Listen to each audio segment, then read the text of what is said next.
Greetings, Mavericks and new viewers.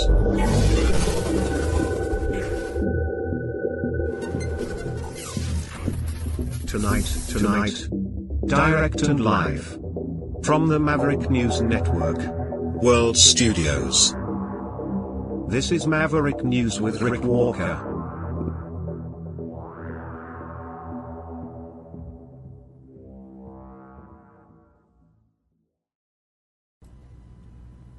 Canada at the crossroads tonight. Crossroads that I think lead to the entire world. And we have some choices before us and some decisions to make as a nation here in Canada.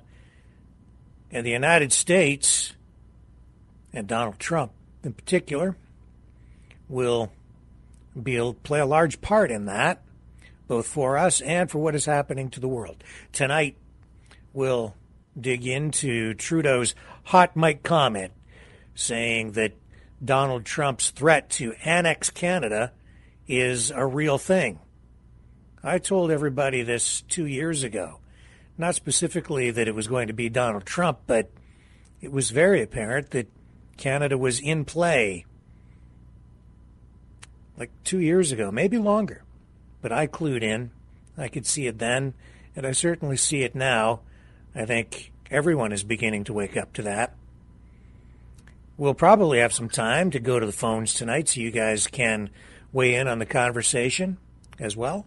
So stay with me. There's a lot to get into. That plus tonight's top news stories right here on the Maverick News Channel.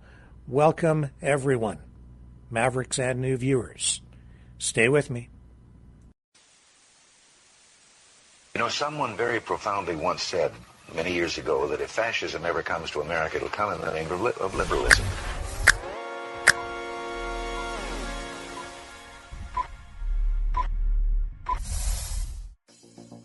Well, I think it's time we ask ourselves if we still know the freedoms that were intended for us by the Founding Fathers. If we lose freedom here, there's no place to escape to. This is the last stand on Earth. The entire world is watching. Every dictator, every crazy dictator in the world is watching.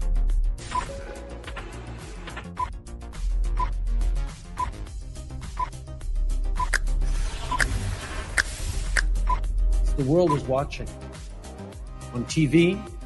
The entire world is watching. On social media.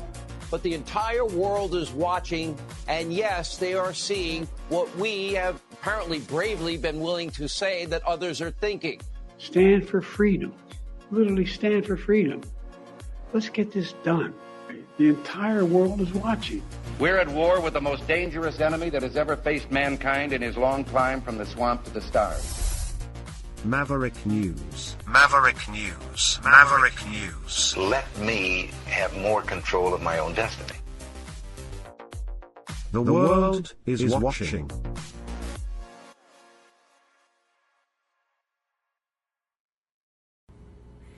Okay, we're back.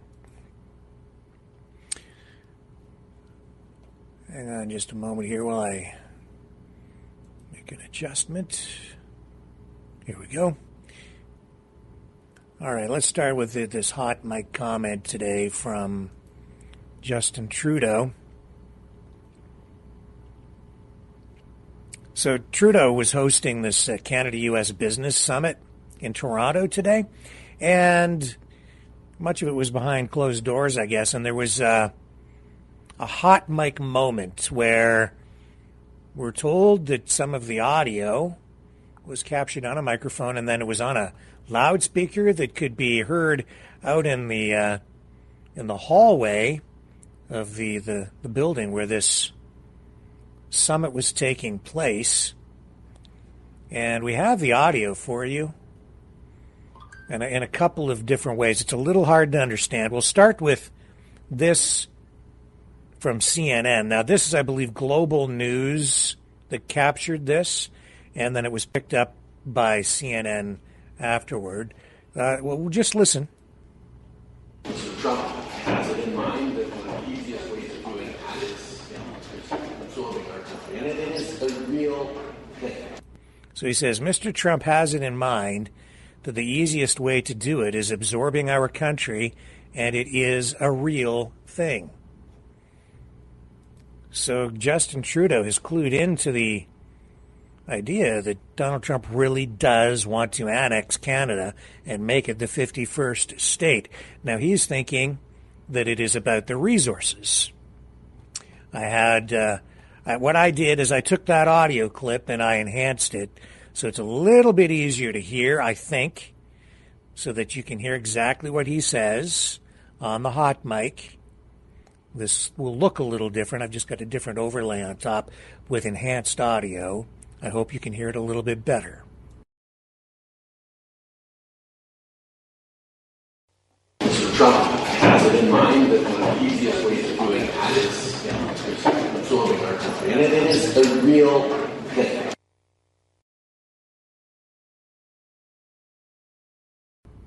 I'm going to play it one more time. Mr. Trump has it in mind that one of the easiest ways of doing that is absorbing our country, and it is a real thing.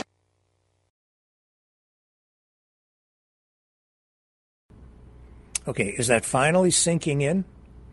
The Prime Minister of Canada, yeah, he's still the Prime Minister, is telling you that the President of the United States is really seriously considering annexing, taking over Canada.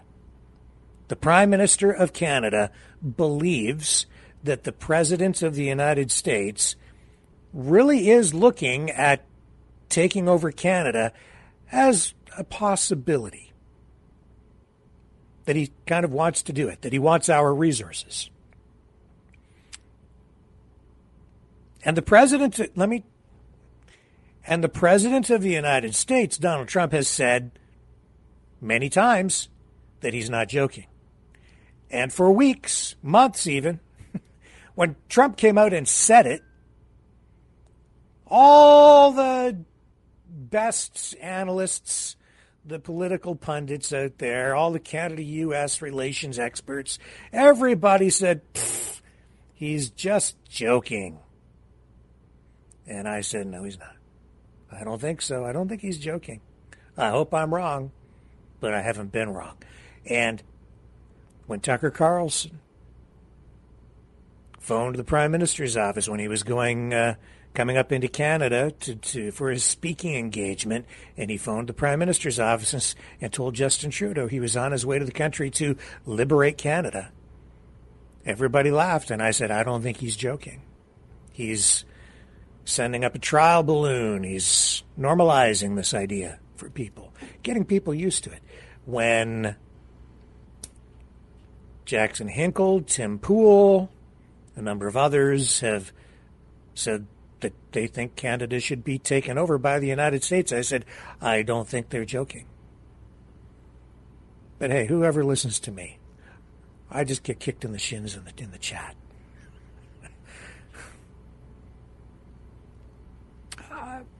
I couldn't quite make it out. I couldn't quite tell, where the threat was really coming from.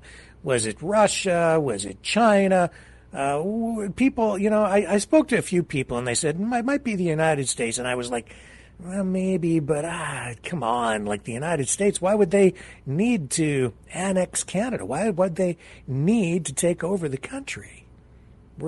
We already have U.S. investment in the oil industry. We have... our economies are very heavily integrated already. Why then? Why? There are a bunch of reasons why. And over time, as I've read more, and as I've seen, especially over the last 2 weeks, what's been going on with Donald Trump, it's becoming clearer by the day why. And it is because the world is at a crossroads. Canada is right there at that fork in the road of sorts, right?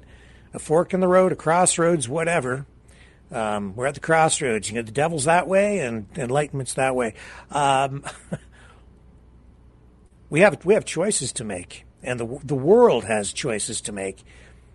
And right now there are two sort of emerging choices. There is the progressive liberal democracy route. Although I don't think it has to be progressive as it has been, but that is, there's been a progression of the expansion of liberalism, and I mean small L liberalism, not like big L Liberal Party liberalism. I'm talking about the free societies that we've had since World War II in particular. So the world order since World War II and the progression of that, which is to say the preservation of nation states as they sort of are, with more of an oversight of international law and liberal ideals, individualism, freedom, which I think has been distorted over probably the last decade in particular, amplified very much probably over the last, say, 6 years or so, into now it's more progressive. It's become woke. It has evolved into this further left version of what we originally had. It's everything that Western society has been, versus this other emerging option for the world, which is a few great world powers controlling certain geographic areas of the globe. Russia expanding out and controlling much of Eurasia. The United States controlling North America, maybe even down into South America, Central America certainly, Mexico, Canada, the Arctic, up into Greenland. And then China emerging as a great power as well, and asserting its influence and control over that part of the world. How exactly the world ends up being carved into bits and pieces and sections for these great powers, it remains to be seen, I think. But that's where it's going. Where am I getting this from? The philosopher that I've been talking about, Alexander Dugin, out of Russia. This is largely his vision. It's a revised version. I mean, it's not entirely new, although it's being presented to the world as such. But Donald Trump is kind of in that mindset as well. Not to say that they're necessarily in perfect alignment, but the MAGA movement, conservative or right-wing political parties, are ideologically aligned with what is going on in Russia, especially on the issues of, on cultural issues, social issues. It's a move back globally toward more orthodox conservative values. Not to say that Russia and the West aren't adversaries or opponents, but it's difficult for people to understand what is really going on. Steve Bannon, who was part of the first Trump administration, he's had kind of a strange relationship with Trump, but he's certainly pro-MAGA. He got fired by Trump during the first go-around with Trump, his first stint in the White House. But they're still on the same team, kind of, although Bannon doesn't like Elon Musk very much. And Bannon, I follow him a little bit. He has met with Dugin, who is the architect of fourth political theory and Eurasianism, and this view of the world where a few great powers will control large land masses. And the idea here is that only the great powers really matter, essentially. And that smaller countries, like Ukraine, don't matter. They don't really exist because they can't really defend themselves adequately. And so they'll just inevitably, through destiny, through a natural process, a process of even natural law, will just over time be absorbed by the great powers, and that it's the destiny of these great powers to do so. The United States, being one of those great powers, seems to have its sights set on Canada right now, and Greenland, and going back to Panama. And while I hear people sort of on the left or within libertarian movements talking about how this is a form of political realism, which you can learn about from people like Professor John Mearsheimer, it certainly is that, but they seem to think that this political approach is, or this ideology is anti-imperialistic, that it will lead to peace somehow because it stands in opposition to American imperialism and the involvement of the United States in great never-ending wars, forever wars. And nothing could be further from the truth. In fact, this path that we are on will, without question, lead to conflict.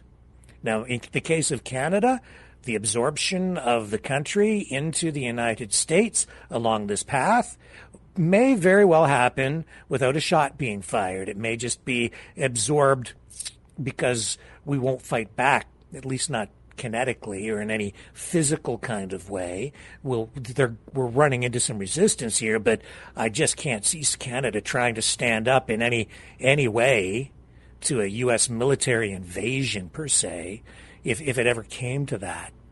And Trump is, looking at all of these things in a transactional way, and his logic seems to be, well, we've been paying for all these bombs, or for defense, or for this, or we're paying for that, or we're sending money overseas for this program, or so many millions or billions or trillions for that, so we basically own it anyway. It belongs to us. Case in point, Gaza, which he views somehow as some sort of a real estate transaction with no real regard, I don't think, for the details and the history, and I think he's just tired of listening to it. He's just like, we're just going to own it, and we're just going to displace these people, and now there's, some damage control on the public relations front in that regard, because people's heads blew up as soon as Trump said that. Send all the Palestinians to Egypt and Jordan and other places, and then turn it into the Riviera of the Middle East. Not sitting well with some people, but that seems to be the way he kind of views things. The United States will just own it. You see, because the United States needs influence in the Middle East because of why? The oil. And if you're a great power and your currency is propped up by being tied to the value of oil, then you need to control as much of the oil market as you possibly can. That's why he wants the Middle East influence, and that's also why it seems that he wants Canada, as you've heard Justin Trudeau say. But it's about more than that. It's about national security, certainly is, but not because of the fentanyl thing. That's just a legal justification for any actions that Trump might be taking moving forward with his potential annexation of the country. What he's really interested in is the Arctic, the passage of ships through the Arctic of Canada and Alaska and all of, everything going on up there, because we have seen that there is ice melting up there, and it's making navigation through those waters more viable. And he also is concerned about Russia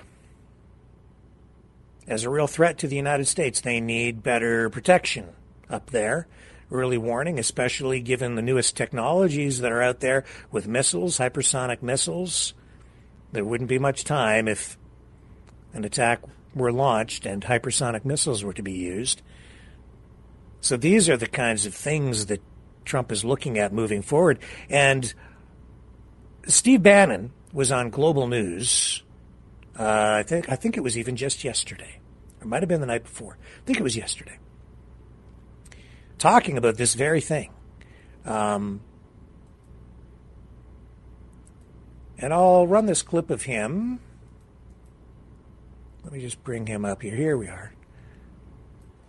So this is a short clip from his interview on Global News where he talks about this.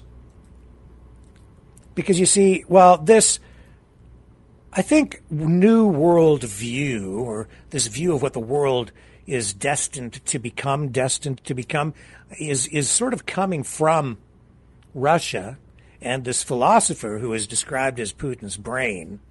It's part of a larger political movement, and it is it's something that even if Trump doesn't fully subscribe to it, maybe it's not even something that he came up with or the people around him. It might not be something they came up with. He, I think, in his mind, because of the people around him who have met with Dugin and have been speaking with the Russians, they see that there's this effort being, this movement toward that, and they, I think, are positioning themselves to put the United States into the best possible position as that political momentum carries forward. They seem to, I think, they don't talk about it in these terms. But I think that what we're witnessing here is just a political momentum that is moving forward like that because the ball has started to roll. And you have this split, this philosophical, ideological split in the world right now, not between the old fascism versus communism, not the conservative versus the liberals. It is a new kind of war that is being waged. It's a war of ideology, a war of ideas that is playing out, which is also why people can't really understand or figure out what is the heck is going on. It's certainly fifth generation warfare. We seem to be in some sort of a third world war, but this is a war of ideas as much as anything else. And that's why these other countries, China, Iran, Russia, the United States, they're at war with the West, but not in a traditional, not in a conventional sense. They're at war with liberalism, Western liberalism, Western democracies. And they're fighting war on that front. And it's an ideological war. Here's Bannon talking about how Canada is getting caught in the middle of all of it. Canada's greatest defense is about to become your softest underbelly. The north of Canada, that open border with whatever climate changes, but the beginning of the Northwest Passage, but more importantly, China and Russia, the great powers, and the United States, fighting it out over the Arctic with the vast resources of the Arctic is going to be the new great game of the 21st century. Canada, you are thrust into the middle of that, and quite frankly, you are the greatest, I don't know if target or prize. You're like asking, you're the great prize of that. That as you awaken, and the geoeconomically, he's saying, hey, the United States market's so lucrative, you're going to have to pay a premium to get through the golden door, right? Canada could be all part of that. The geoeconomics of North America combined, and the geostrategic interest of North America combined, and particularly hemispheric defense, all the way from Argentina and Brazil under Bolsonaro, all the way up to the Canadian Arctic, is what the first half of the 21st century is going to be about. Trump is laying this out in a very sophisticated way, and avant-garde thinkers strategically and economically are coming and say, this guy's onto something. Listen, this is the golden market, right? You're going to pay a toll to get access to the United States. You're either going to have to shift your manufacturing here, or you're going to pay a premium. And this is not a 25% toll tariff punitive on an avocado coming from Mexico, or from a part made in Ontario that comes into Detroit under the hood into an engine. This is something much deeper, right? It's much deeper that he's going to look at some sort of tariff, trade, and duties to have external revenue in the United States. Now, if you're part of that market, which is what I think he's talking about in making you a state or agreeing with you a state, then you're inside. Then you're inside the golden door. The compelling logic of the 21st century, geostrategically and geoeconomically, is going to make this at least something that Canadian people have to weigh and measure and consider. Look, for a couple of hundred years, you've been part of what was once the greatest empire on earth. You're still one of the Dominion countries. It's just times change, things change, geostrategically it changes, and now you're going to have a rethink. It has nothing to do with the obsession of our revolutionary generation and our framers to militarily invade Canada 3 times, 3 failures, I might add. 0 for 3 has nothing to do with that. But I think, and look, people here love Canadians. They just do. So it's going to be something. And when you guys think through the hard decisions that have to be made, particularly the Arctic, particularly hemispheric defense, particularly geoeconomically, what this means, internal logic is going to drive you that somehow we have to figure out how to partner with the United States and what form that takes. That's what President Trump's genius is. And so there you have it. I mean, this is what they're looking at. It isn't just, it's not fentanyl at the border. That's just political theater. And that's also legal justification set up for other actions he may need to take later, by getting Canada to acknowledge that we have a problem with drugs and organized crime and drug cartels from Mexico that are terrorist organizations. So we've just given him license to walk into the country anyway if he wants to, because he'll say, you've got all these terrorists in Canada. We have to, you're at national security threat. We're moving in. This is going to be pushed. And it's already starting, and it started a long time ago in a very cloaked way. People haven't really been cluing in. You can see it going on. There are some people who know, because some people are part of it here in Canada and have been for some time. It's just taken me a while to kind of connect all the dots. Alberta. That's the hotbed right there. And as I've been saying, all of these comments from Trump, they've been fueling division in the country because it's playing into the separatist movements in Canada. It's divide and conquer. He doesn't need to come in here to fight with us. We're doing it for him. We are fighting amongst ourselves, interprovincially. He knows that the provinces control the resources, and Danielle Smith made that very clear to him when she went down to Mar-a-Lago to kiss his ring and say, ho, don't worry, President Trump. Oil is off the table. In terms of any negotiating chip, we will never, ever cut oil to you, in spite of whatever you might do to us. Which, I understand. I just don't think it was smart to go down there and show your hand before you even start to really play the poker game, before you even sit down at the poker table. I just don't think it was a smart move strategically. I think she should have held her cards a little closer to her chest, even though he knows that the resources are held provincially, the rights to the resources.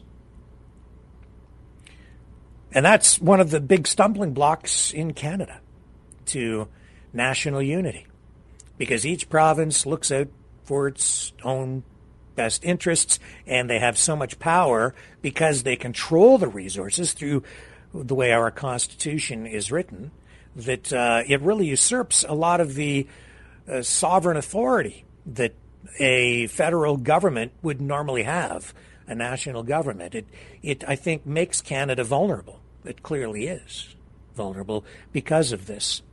Can't get the pipelines built. Why is that? Well, Quebec doesn't want the pipeline going through its province.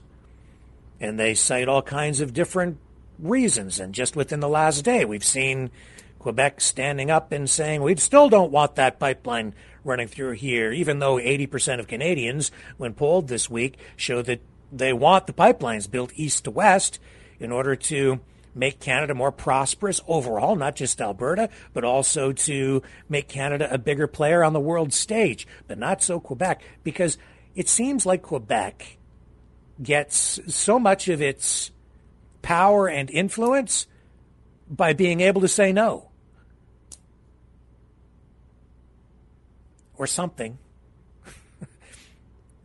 Citing environmental concerns again, and saying, oh, well, this is a move toward a move toward the past. What we need to be looking at the future. What about alternative energy power? What about lithium batteries and wind turbines and solar energy? Well, we know that those things just don't have the same positive economic density as fossil fuels, natural gas, liquefied natural gas, oil. We need to get these things to market and stop relying so much on the United States, in fact, entirely on the United States for taking Alberta oil, because it's affecting the prosperity of the entire country. We have the oil flowing south to the U.S., but it's sold at a discount because there's no competition for the oil except what we're consuming domestically. The United States is our only customer, or Alberta's only customer. So we sell it at a discount. And then I hear people from Alberta, and I've seen, videos from people saying, I'm ready to join the United States. I'm there. I'm ready. Let's get this done. I've given up on Canada.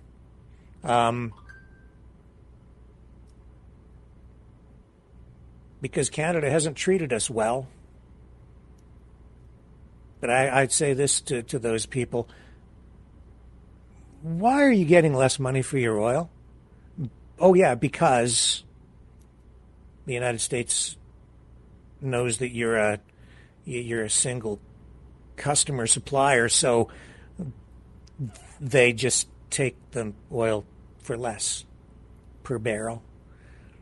So do you think the United States do they really have your best interests at heart? And if you think that you're going to retain the rights and the sovereignty over your resources as a province if you were to separate from Canada and join the United States, do you really think that you're going to have as much control over your oil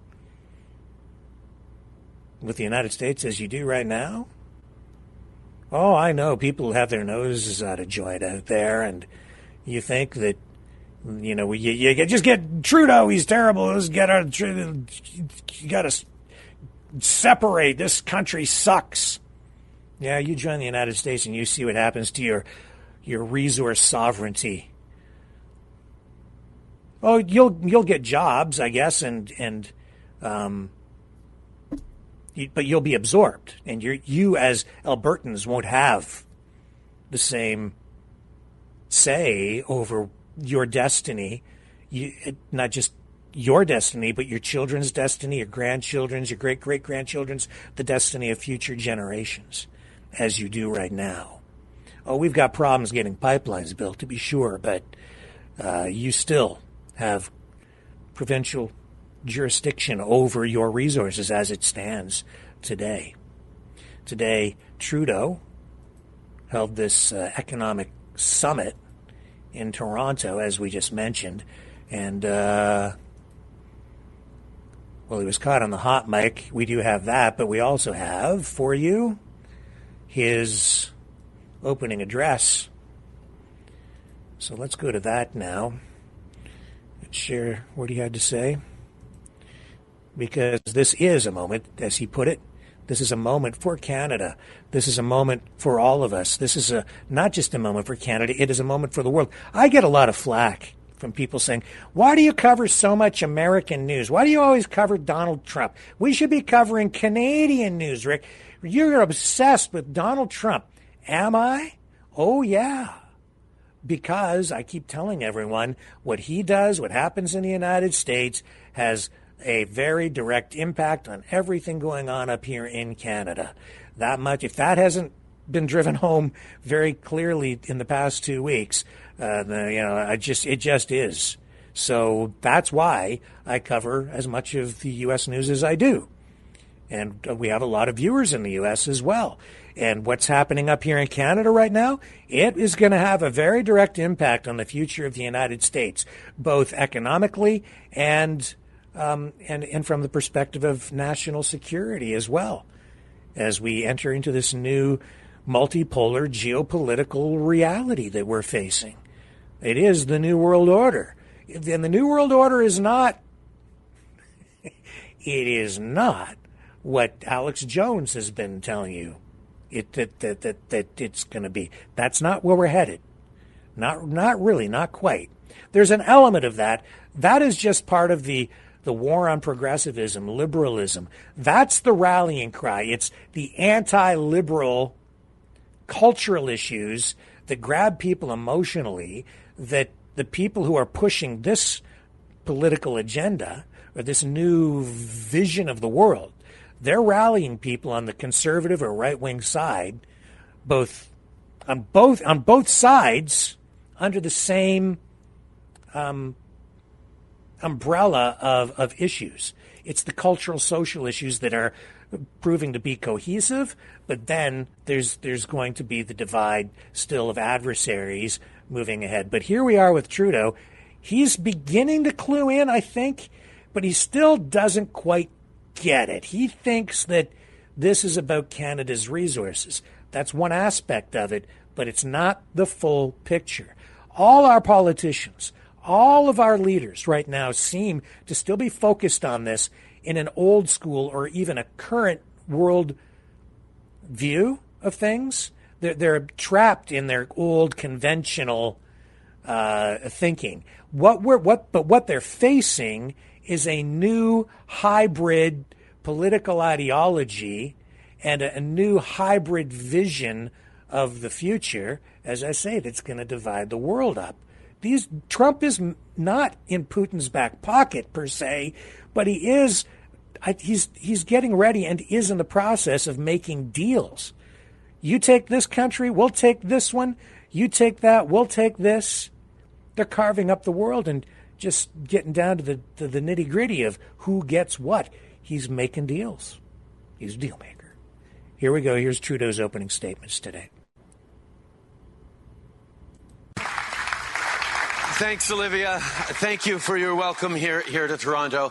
But mostly thank you, all of you, for coming together in this moment. This is a moment. This is a time in our country's history, in our time in our economic, but also our life as a country that really, really matters. And I want to thank every one of you for being here. I want to particularly recognize this incredible council that we've gathered, that we've been working with very, very closely over the past number of weeks. But one of the challenges we've had with this council is keeping it small enough so that we can have genuine engagement with top leaders from across the country, from different industries, but the idea that we'd love to have hundreds of people on the council, and that's exactly what this morning is all about. Each and every one of you being part of Team Canada right now to contribute and to help shape the conversations that Canadians are having right across the country. C'est un moment maintenant pour nous de se rassembler et de réfléchir et de façon tactique et de façon stratégique à comment on va rencontrer ce moment et comment on va pouvoir bâtir un avenir plus fort pour tous les Canadiens dans un monde qui, depuis plusieurs années, devient de plus en plus incertain. So what we're going to be focusing on is meeting Canadians where they are. And the place Canadians are in right now is, quite frankly, inspiring. How people have been stepping up over the past few weeks, sharing lists of how they can buy Canadian in their everyday lives, reflecting on where they want to spend their dollars on vacation, whether it's Cape Breton or Banff or Quebec City. Thinking about how they can contribute as workers, as business leaders, as individuals to moving Canada forward in all the ways that matters. And individual Canadians, whether it's leaders on the council like Wes Hall, Arlene Dickinson, Jean Charest, or others stepping up to talk about this moment of pride in Canada and how we can pull together and take on this challenge and the opportunity that comes with it. And that's why gathering all of you here today to reflect on that, to pull together, and to chart a path forward for this country is so incredibly important, because this is Team Canada at its very best. Thank you for being here.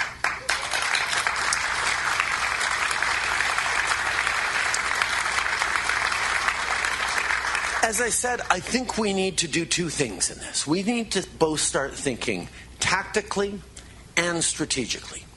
On the tactical side, we need to talk about tariffs. The 30 days extension been given on the border or fentanyl tariffs is something we need to use. We need to be very deliberate about how we continue to engage closely with the United States to make the case and demonstrate that Canada is responsible for a tiny part of the North American fentanyl problem, but that we are also bitterly touched by this tragedy. We also want to be part of solving for this. And over the next 30 days, we will demonstrate that even the tiny amount that is Canada's responsibility into the United States is going to reduce even further by working together, not just across our border, but internationally as well, to make sure that there is no reason to move forward with those tariffs 30 days from now. And that is a priority. But also tactically, if those tariffs do end up coming in, or if the investigation into commerce tariffs that are scheduled for April move forward, we need to be ready to respond robustly, as we are. We also have to be ready to support Canadians through the responses we're giving and through a difficult time of tariffs. That's something we have to talk about. But we have to keep in mind that our goal will always be to get those tariffs lifted as quickly as possible. That's the approach we have to have tactically around tariffs, that is focused on demonstrating the depth of the relationship, demonstrating that we can solve the challenges they're facing, but also make sure we're protecting Canadians and moving forward. Alors, de façon tactique, oui, il faut qu'on se concentre sur les tarifs. Mais il faut aussi... Okay, so that's basically what he's saying. Then he says it in French. Reflection we have to have right now is that we are in a moment that we have to meet for Canadians to see not just how we get through this particular challenge over the next 30 days or few months, but how we get through and thrive and grow stronger over the next 4 years and into what may be a more challenging long-term political situation with the United States. How do we make sure we are resilient as an economy? And for me, there's 3 areas we need to think about: Canada, the United States, and international. First of all, on Canada, it's about time we had genuine free trade within Canada.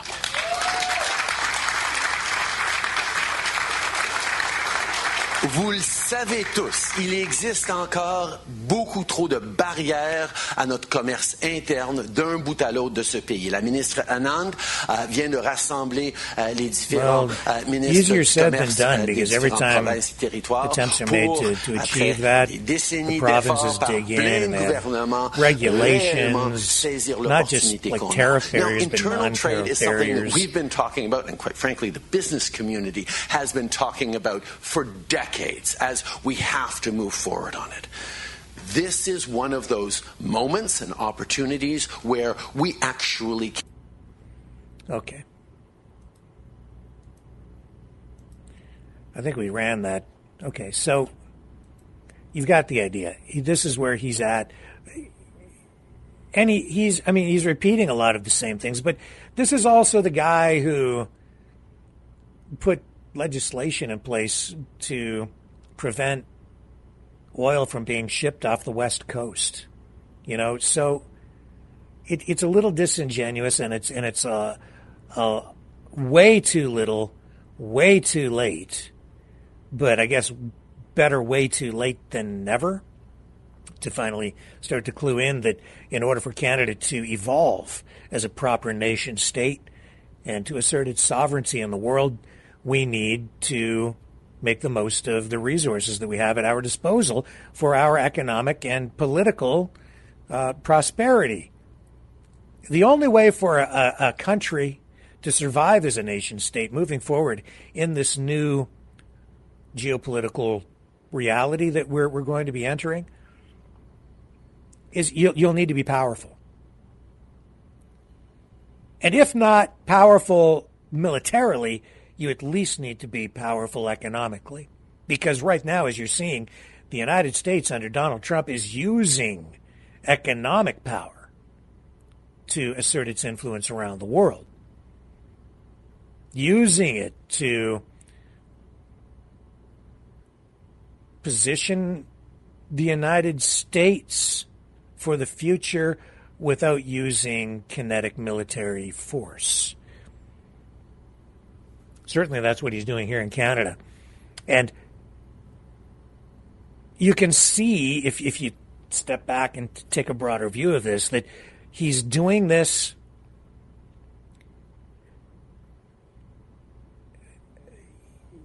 because he sees where the world is probably going, especially because of where Russia is taking it. Strangely, it seems to be Russia that's pushing forward, setting the agenda on this, but it's because he's of that mindset as well. He's throwing out these trade deals that he himself made. When he was in office the first time, he renegotiated the North American Free Trade Agreement with Mexico and Canada. Now he comes along for his second kick at the can in the White House, and he says that this deal is terrible and we have to get rid of it, and he wants to renegotiate it. And before we even get to the point of renegotiating it, he violates the deal by imposing tariffs or threatening to impose tariffs in order to immediately circumvent all of the work that he himself did on a deal that at the time he said it was the best trade deal ever negotiated. Now it's no good anymore suddenly, because it isn't really just about the trade deal. It's about, and that's, again, this just shows you that it is not just about tariffs, and it is not just about fentanyl at the border. It is not just about those things. It's about, as Steve Bannon just told you, it's much deeper than that. It's about where we're moving in the future as a country, as a block of countries, however that plays out, and as human beings on this planet. Bannon spelled it out for you. You know, this will define the way that the world is being reshaped for at least the first half of this century. Wake up. That's what this has really largely been all about. I wish it was not so. Because in my view, this is extremely dangerous. I don't like the ideology. I don't like where it takes us because it's very authoritarian. And Bannon is saying this is like this is getting inside the Golden Gate. Trump is saying this will be the golden age of America. But it isn't. These will be very dark times in my view. Certainly we're seeing that in Ukraine. And if you think that we're not connected to what's going on in Ukraine, think again. That is the pivotal place on the planet right now, just as Gaza is, but even Ukraine in its own, it's actually, I think, even more consequential. Because what happens there will set the stage for what is going to happen with Western society in general and all of the greater or more powerful Western nations. What's going to happen to Europe? What happens in Ukraine will set the tone. And there's a lot of worry out there because it seems like Trump is pretty chummy, or has been pretty chummy with Putin. And the MAGA movement, the conservative people, people on the right side of the political spectrum, they're in alignment on the cultural issues. And so they've been targeted through propaganda, information warfare, and even just, campaigns to bring them on board with this kind of thinking And so Putin appeals to people with that political leaning or mindset because they're in alignment with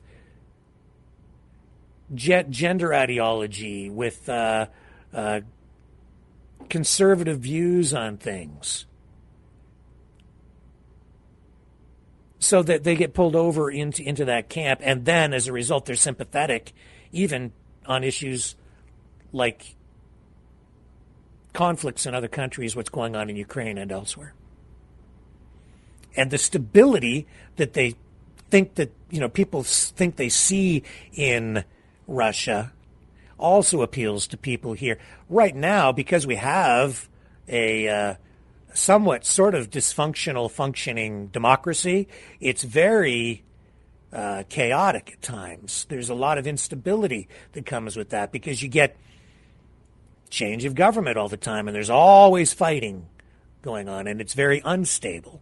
And that has gotten to the point where people are very dissatisfied with it, especially because of the immigration, where people see their influence within the political process democratically being diluted or diminished over time as people from other parts of the world move in with other worldviews, other cultural views, and they begin to vote and support things that are not in alignment with their culture and their values. And so I think we're at a point now where some people have seen their influence and even their place in the hierarchy of society be diminished, and so they're just kind of fed up and they've lost faith in democracy because they're not getting as much as they would like, or they feel like they're being shortchanged and that the future doesn't hold promise for them anymore. So they don't really care about democracy. They just want what they want. And that's kind of where this ideology also leads us. If people think that this will bring freedom, it may bring prosperity. I don't know that it will bring more prosperity, but it might. That remains to be seen. But if you think it's going to bring freedom, think again. This is actually the opposite of that. Because any way you slice this, what you have is great world powers, the superpowers or pseudo-superpowers or just the most powerful nations on earth, absorbing other countries, just absorbing them. Now, inevitably, that's going to lead to conflict. And as this absorption takes place, that's very authoritarian.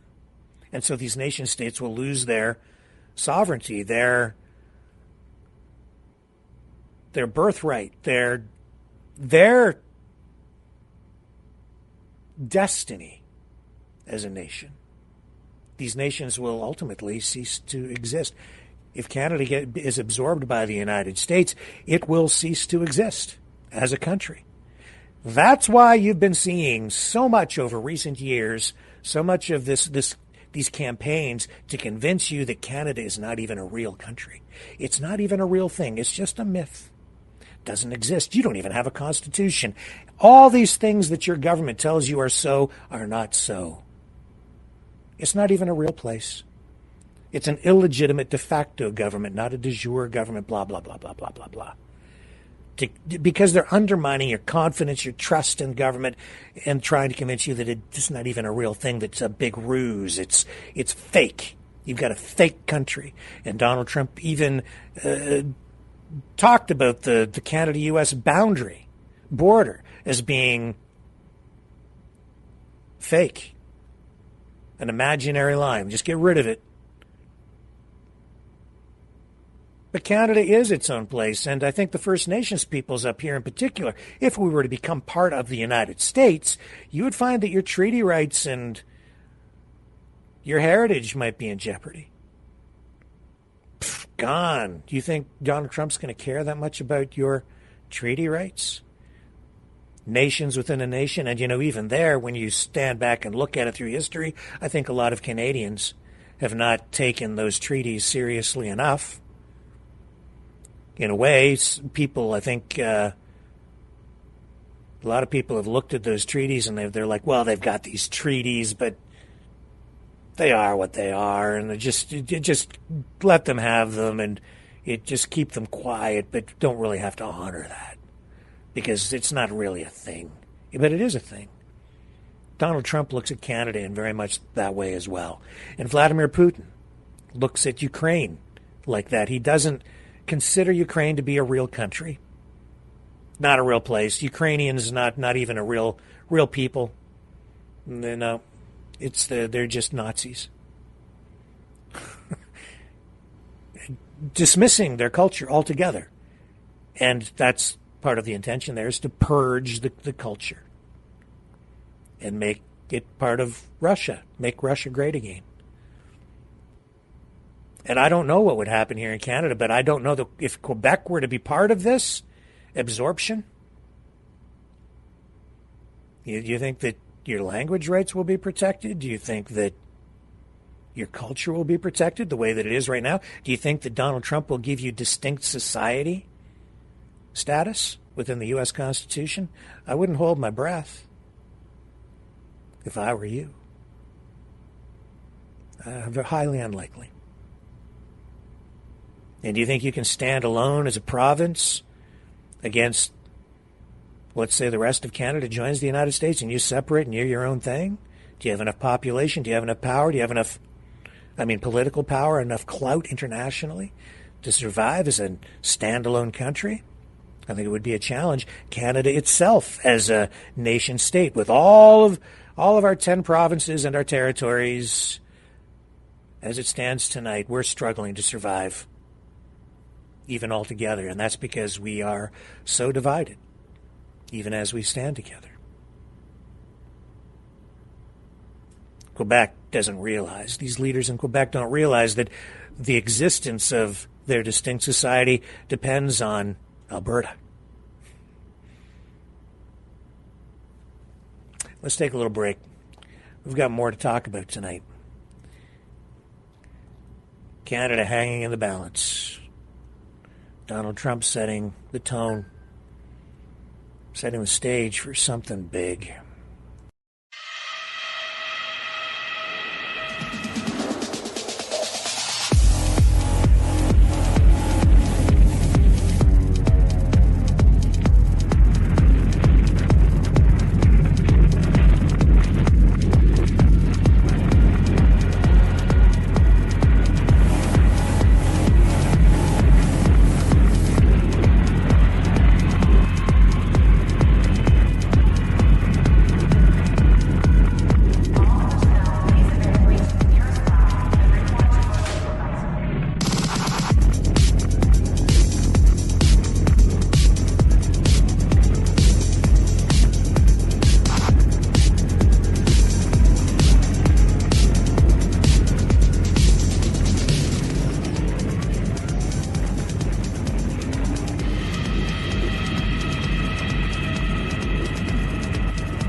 Maverick News. The world is watching. Okay, so Jordan Peterson. What show is this on? He was on, I'm not even sure. I think this is on Daily Wire. Anyway, came across this. I know that some people are tuned into it. He's saying that Canada needs to offer Alberta something better than the United States, or we're going to be in deep trouble. We already are in deep trouble, much deeper than I think people realize. Enough pathetic celebrity wannabe pandering to the international elites of Davos, and for good measure, the utterly degenerate UN. Enough overt and covert attempt to destroy the basis of the economy of my fair and hardworking province. Enough delaying critical infrastructure development and rejection of international trade offers for natural gas, oil, and coal. Enough treatment of the resource economy upon which Quebec in particular so unacceptably depends as a moral pariah. Enough idiot green moralizing. Enough carbon tax. Enough bloody net zero. And how about this? Enough multiculturalism and destruction of the Canadian identity. Why belong so expensively to a country that despises its own history, economy, and people? Make us a better offer, and quickly, my Canadian friends, or Trump's tariffs will be the least of your problems. And so what's he talking about there? What did he zero in on? All the progressive issues, right?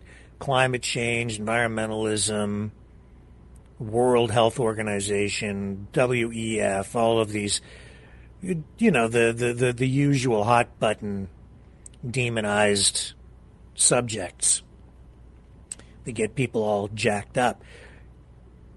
Because the people who subscribe to this kind of thinking, moving toward this new kind of setup, you know, they're sorry, I lost my train of thought because the phone rang.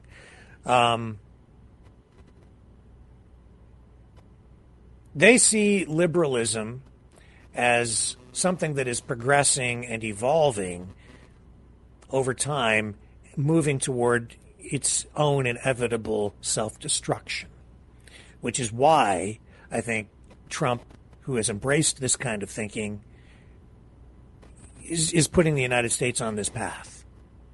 Let me take another little break here because I want to vet this call, and then we'll see where we go on the other side.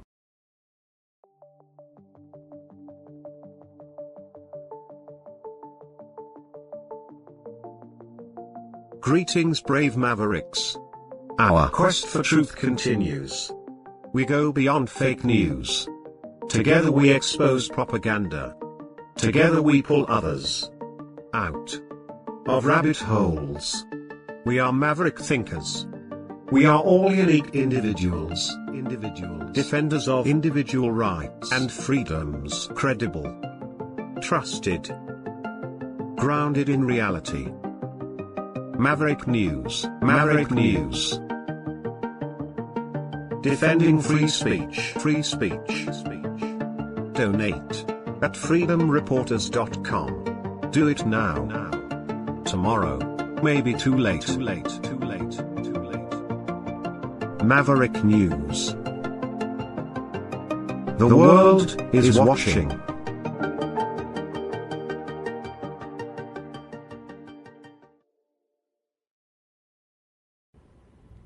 Okay, yeah, so we did have somebody calling in to be on the show, but I said you should call in on the other line because it will be much clearer. So let's do that now. Let's get this show on the road, shall we, so that you guys can call in and join the conversation tonight. Let me get this up on the screen and into the system for the new phone system. There we go. We're ready to start taking the calls in there, and let me put the number up on the screen for you.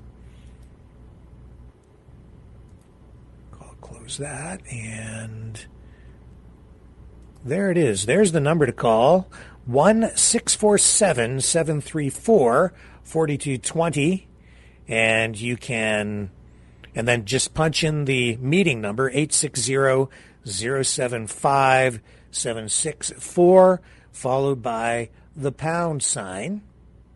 It's just like an extension number. So dial the number, 1-647-734-4220, then punch in the extension or meeting number, which is on the screen, 860-075-764, followed by the pound sign. And I'll put this up with this little transition here, and away we go. Okay, Mavericks, it's call-in time.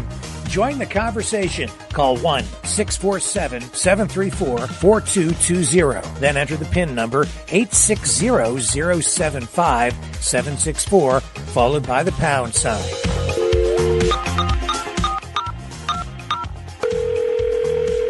Exercise your right to free speech. Call 1-647-734-4220. Then enter the PIN number 860-075-764, followed by the pound sign.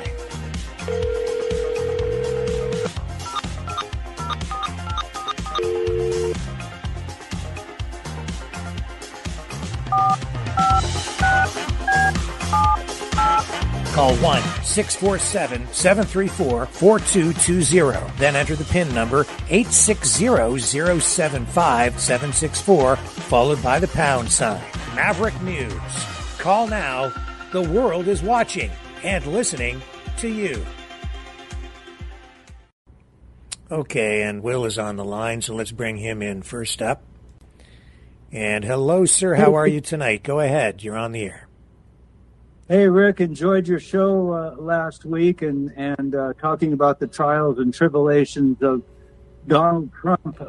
But in the meantime, I have a dream. I have a dream about AI for the good of humanity, for the people, with a humanitarian, honest, unanimous, rules-based order, possibly replacing corrupt politicians, but allowing for humans to do all levels of paid work.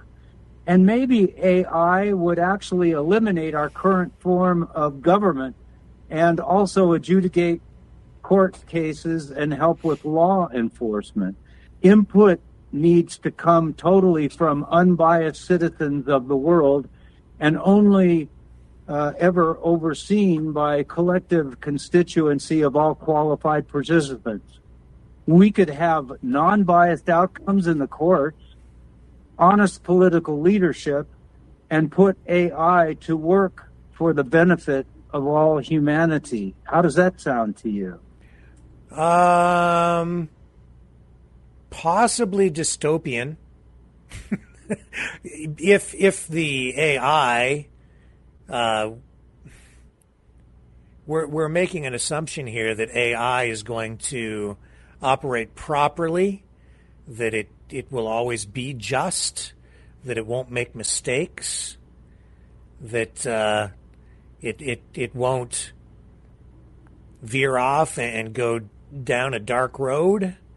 So what you're saying is that our justice system, for instance, would be run or adjudicated by computers, artificial intelligence. That frightens me a bit.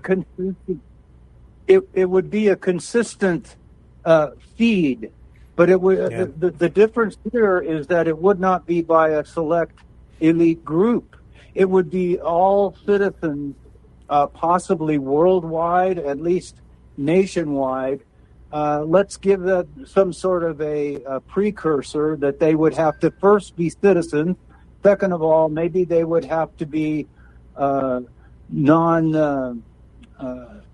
they wouldn't have any felonies against them, and everybody's input would be consistent and constant, so that it was constantly manicuring, and nobody would have power over everybody. Everybody would have input as to what is fair and just. It scares me, frankly. Right now, if just as an example, if your video is banned on YouTube, where they delete your channel, you can appeal, but you're really just appealing to some sort of an automated system now, which acts as the judge, jury, and executioner, and you're at the mercy of automated systems there. And the truth of the matter is, there's very little recourse. In fact, in my experience, there's none. So I don't like that. Just seen even what I've experienced with social media. Now, that's not entirely AI, but it is a form of artificial intelligence acting as a judiciary, just from social media. Except that it's a biased algorithm. But everything has bias. Even an AI system that would, if you put all of the legal precedents, all of all the laws, everything that goes, if you put it all in there, there's still bias because human beings put that in. And so the people who would control the world and control the justice system would be the people who decide what to put in, and maybe even more importantly, what to leave out in terms of the programming and the algorithm, right? Well, that seems to be the case, except for the fact that we've never had a system that was consistently putting in everyone's input. It's only a few people that run YouTube. I hardly even watch YouTube anymore. It's so biased to me. You got to think bigger than what we've been used to with an algorithm, because we've had nefarious interests behind computer systems and behind designing the likes of Microsoft, etc., or even OpenAI, which we've just had proof from the Chinese government that there can be better structures built for less money. And, certainly the bias is there, but we need a congruent, total input. Well, you're looking for consistency in rulings, is what you're saying. A constant consistency, not just one finished product, but an ongoing maintenance, which everybody has input. No one person has any more input than the next citizen of the United States or elsewhere. They each have equal input, and I think it would arrive at a much more homogenized system that could be relied upon, especially in our judicial system. For crying out loud, anything would be better than what we've got now. Be careful what you ask for. We might get it. Maybe it would be better. Big red warning flags are going up for me, even as I'm sitting here thinking about the way I've been interacting with AI. I'm finding there is a real difference from one AI platform to another in the way that content is treated, the bias that I see from one to another, whether it's ChatGPT or Grok versus there's another one out there called Tusk. And the Tusk AI is very, I'd say it's extremely biased on the conservative side and isn't even accurate sometimes. And I found even with the Elon Musk's version of AI that it is too quick to accept information which is fresh and new and comes into the system as being factual, and it skews its reality.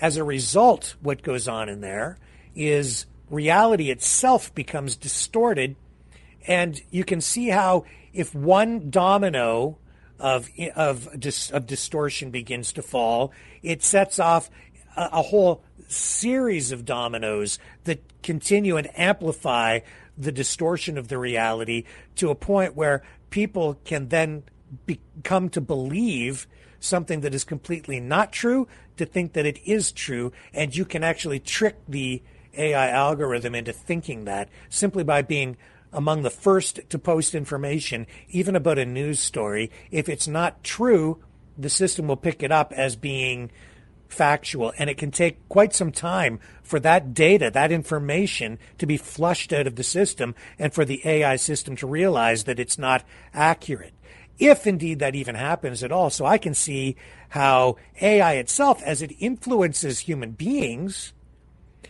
and you're beginning to accept these distortions as reality, human beings in your mind, that becomes the reality, which you then feed back into this information feedback loop, which happens through AI. I've seen it happening. That's why even especially with a justice system, I'm not sure if it's wise.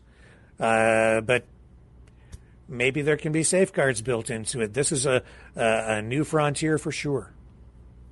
Yeah. Also, quickly, what do you think about? You were talking esoterically about the world and how everybody relates to one another in the new multipolar system. Mm-hmm. I had an idea that it would be much more logical for the world to come to grips with the fact that Russia isn't necessarily everybody's enemy and start trading over there in Eastern Europe with Western Europe. And if there are indeed still foes to Europe and Eastern Europe, why not isn't it better to have the ETO the European Treaty Organization and bring the United States out of NATO over to this continent to help protect this continent and have NATO over here. But instead of the North Atlantic Treaty Organization, we have the North America Treaty Organization. There's a few things you've kind of included in all of that. Was there one singular question that you I'm not sure what the actual question is there. Like, I understand sort of what you're saying. I see real instability coming out of what you've just said that may lead to something more peaceful in time. But from what I'm seeing in the way this is destined to play out, it won't lead to peace. Certainly not in the near future at all. This almost predetermines that we will end up in a much broader world conflict. In my view, the United States might actually end up, if Donald Trump takes us down this stream, we may end up aligned more with Russia. But I think then we might end up in a conflict with China. I don't know that it's so. I don't know that it's so much for us to align with Russia, although we certainly should. I think it's more up to the European nations with all the pipelines and all the energy available. I think it's mostly in their interest to align with a superpower that's on their continent.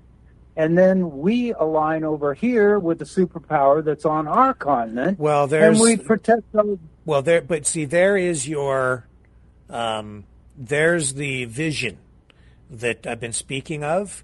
That's the imperialistic expansionist vision that Russia has. That's Eurasia. That's Eurasianism. That is to say that Russia sees that it's their destiny under this ideology to control much, if not all, of Europe and parts of Asia, Eurasia, right? Under Greater Russia. And then I'm not. But the problem with that is that it's, in order to achieve that, it's also about ideology, it's about culture, and it's about the destruction of liberalism, and that goes down to everything that the West has been built on. Because what Dugin is advocating for is the destruction of liberalism, which is like goes down to individualism, the rejection of the Enlightenment, all of the things that Western society has been based on, in favor of his kind of ideology, which combines fascism and communism, bringing them together into this hybrid fourth political theory and ideology that he believes can ultimately defeat liberalism, because he sees that there are essentially, there was only ever liberalism, fascism, communism, and communism and fascism failed to defeat liberalism. And so now, in order to finally defeat liberalism, he's combining the ideologies of fascism and communism into a new kind of hybrid socialism, which is multinational but geopolitically multipolar, in order to oppose and go to war with liberal ideology. And that is really why people can't recognize this as like a form of warfare, but that's what's going on. That's why they're at war. Not just Trump and MAGA is at war with Democrats and liberals like Justin Trudeau, but Russia is at war with liberals and Democrats. And that's why, even just about 2 weeks ago, Dugin was interviewed, and he said that within another year or two, he could see, as you've suggested, Russia and the people on the right side of the political spectrum in the United States, and maybe if still under the rule of Donald Trump at that time, or someone like him, the United States and Russia could align together. But that doesn't mean that the conflicts will end. This throws Europe into a tizzy. This is also why I think you're seeing Trump kind of pushing away from a little bit from Europe and the traditional allies that the United States has always had. Certainly pushing away from Canada, not just because he's looking at Canada through the lens of fentanyl, the fentanyl drug problem and energy and the resources issue. He sees Trudeau as an enemy, as something that needs to be vanquished. He's at war with liberalism and wokeism, progressivism in particular, as much as Vladimir Putin is. That's why so that's what it is. It's a war between the very far right, or I hate to see far right, but certainly the conservative right, Christian, Orthodox people, right? Those people at war with the progressives and even the classical liberals, ultimately, not just the woke people, or but that's the Democrats in the states, that's the liberals, and even the progressive conservatives, or the conservatives under Poilievre in Canada, because there are progressives within that, certainly against the NDP. And so who does that leave? Well, in Canada, you're looking then at the PPC and maybe some other alternative parties, but Canada has an entrenched progressive movement. It's going to be more difficult to unseat that, but you offer people a tax break, and you already see their tails wagging, and they're ready to play fetch for Trump. So I don't know if Canada can survive that when he's offering to cut people's taxes by 60%. Yeah. Well, I'm more talking about not so much control. I'm just talking about people understanding what's benefit, the true benefit for the people of each nation, especially over in Europe with so many divided nations. Why not shake hands somewhat with Russia and get the energy flowing back and forth and the food development, instead of all this nonsense that Putin is not negotiable, and to think that the whole thing was unprovoked, to me, is ridiculous. When NATO has done nothing but encroach and encroach. Well, that's the Russian line, but I was kind of buying into that too, because of what Professor Mearsheimer and Jeffrey Sachs and Putin and many others were saying at the time, and a lot of the pundits. But as I've been digging into it more and more and more, and then I read, the books of Dugin, and I understand what the ideology is on the Russian side, there's a lot of talk there that's very disingenuous. The United States certainly has an interest in Ukraine, but there's one guy who invaded a country, and that's Vladimir Putin. He invaded Ukraine.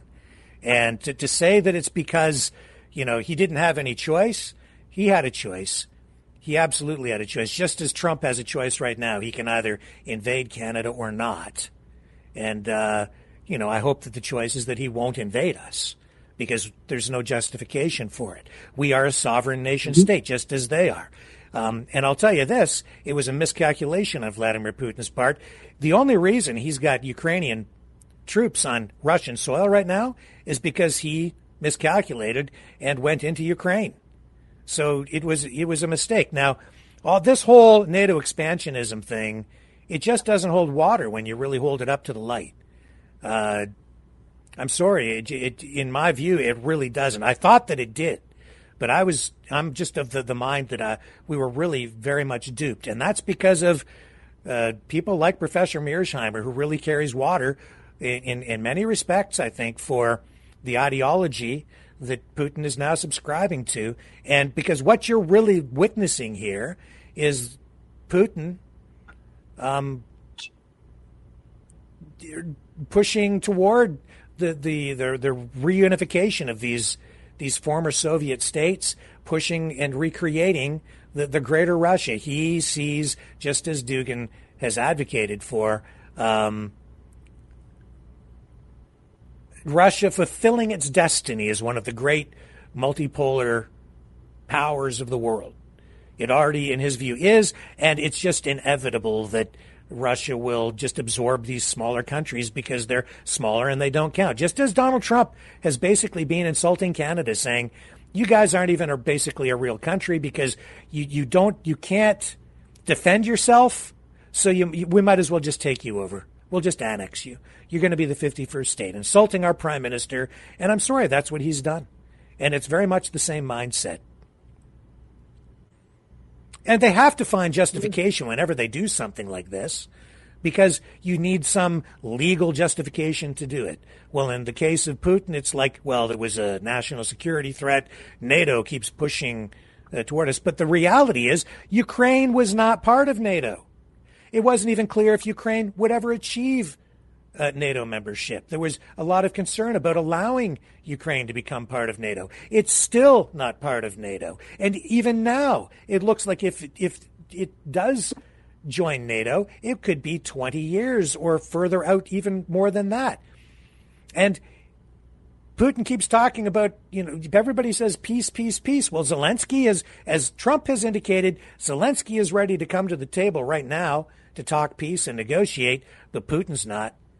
So I know that everybody wants peace, but the ball is really in Putin's court. But people have their heads spun around in an upside down way on this stuff. I'm sorry, but people don't want to hear the truth. They really don't. But that's really the reality of it. Well, the thing that I feel is that I really don't know. I'll be the first to admit it. I just say that I've looked at both sides of it, and these people that have voted 2 summers ago in the eastern part of Ukraine that have been persecuted, that are told to speak the Ukrainian language and they don't want to, and have voted 95-5 to become annexed with Russia. The reports of the 46 bioweapon labs on the border, and the 2014 Maidan. Our part. Well, those biolabs, first of all, were Soviet biolabs, and the United States actually spent a huge amount of money to bring them back into compliance and safe and into a safe state after the fall of the Soviet Union, using international cooperation. That's really what was going on in those biolabs, and the clip that they run of Nuland, where they suggest that she admits that these biolabs were operating to create these bioweapons. That is actually not what she says. If you go back and listen to it, all she says is that the biolabs are there. She just acknowledges their existence, but she does not. They add the context through the propaganda to make you think that the United States is developing bioweapons in there, which I don't think is true at all. And there's no evidence of that whatsoever. There's no evidence of that. And there have been Russian scientists who have come out to call out the Russian government for initiating a propaganda campaign using exactly what you're talking about. And that's part of the stuff that gets spun into people's heads here. Now, what were the other issues you were kind of touching on? Yeah. Oh, other issues? Of course. The reports of child trafficking, organ harvesting, American journalists that were killed in jail. Yeah, see, I'm sorry. I'm sorry, man, but that's bunk. Okay? Because I'll tell you something else. I had somebody on our program who I've known for like over 30 years, and he went over to Ukraine to help orphans, to help families get out of harm's way when it's a couple of times since the war has been on. And I'll tell you right now, he's not involved in kidnapping children so that their organs can be harvested, murdered, and so their organs can be harvested. That's not what has been going on over there. Now, that being said, the Russians have admitted to taking Ukrainian children by the thousands and taking them away from their parents, and the Ukrainian parents want them back, and they're not going to get them. And they're re-educating those children and putting them through education programs to teach them Russian and Russian culture, to purge the Ukrainian culture from them. That's why they're not sending them back. And that is a very real thing. And the Russian government hasn't denied taking those children. In fact, I've seen them talking about it on Russian state TV. So that's really, but what you're talking about, that's like basically almost like a Jewish blood libel thing without the Jews. That's just complete. I refused to participate in it because I was kind of being pushed to try and smear this guy that went over there to do all this charity work. I ran stories about them here, and people's heads who I knew were on the Russian side, their heads blew up, and they tried to pressure me to do basically a burn job on them. And I wasn't going to have any part of that. I'm not going to engage. I'm not going to lie about those people. I'll run the story again another night for you. You know, the work that they do over there, and it's good work. Well, I'm glad to hear an opposing opinion, and you sound like you've got some validity behind it. What about the fact that they're not holding elections? Is that democracy? There are many countries that have built into their constitution a provision where during a time of war, martial law is imposed. Of course, martial law is imposed because you're at war. That's what martial law is for. And martial law is imposed to provide stability in a time of crisis, in a time of war. And you can't expect a government to run elections during a time of war. That's not to say that elections are indefinitely suspended or that they've been eliminated in Ukraine. It's just that they're in suspension because you need a functioning government. And elections themselves would be targeted, especially these days, during a time of war, in order to further destabilize a country using fifth-generation warfare tactics like information warfare, cyber warfare, and propaganda to divide the country. So if you're trying to run an election in the middle of a war, of course your adversary is going to do everything they can to divide people along political lines. They'll engage in all kinds of propaganda in order to facilitate the destruction of support for the war effort. And in fact, honestly, Will, that's what's going on over here right now in the West, and has been going on, is that you've got a lot of Russian propaganda, much of which you're using and repeating right now, and that propaganda is what is used to undermine your support for the war. If they can get you to buy into their perspective and believe the things that you're saying, look, it's so evil that they're rounding up their own children and murdering them and selling off their organs through organ harvesting. If you believe that, then of course you're not going to support the war. And if enough people don't support the war, then they cut the funding. And if there's no funding for Ukraine in order to help them, if you cut that off, then Russia wins the war because Ukraine is left defenseless. That's what that's all about. So it's not unusual for a country to suspend elections in a situation like this. Well, then there's just a couple of other issues. Then they have totally eliminated any opposing views when it comes to their media, and their church has been severely. There's problems with allowing freedom of religion. The churches that have been involved in some of the restrictions, that's the Russian Orthodox Church specifically. Mm-hmm. And the reason that it was done is because it was the Russian Orthodox Church that was involved in, first of all, rounding up the children that were sent to Russia, and secondly, they also have been engaged in some cases with spying and feeding information back to the Russians. And the reason that has happened is because it's the Russian Orthodox Church, which is, while not a fully state-run church, it's an extension both in Russia and outside of Russia. It's an extension of the Russian state. It's a state church. It's not fully autonomous. That has ties, both culturally, religious ties, and politically as well to Russia. It was set up by the state, essentially. That's why Vladimir Putin is part of the Russian Orthodox Church. It's not all religions, and the only reason that Ukraine has taken the steps that it has against the church is because of those actions where they were found to be involved in sending information, sensitive strategic information back to Russia, and the things that I've already outlined. That's why. Yeah.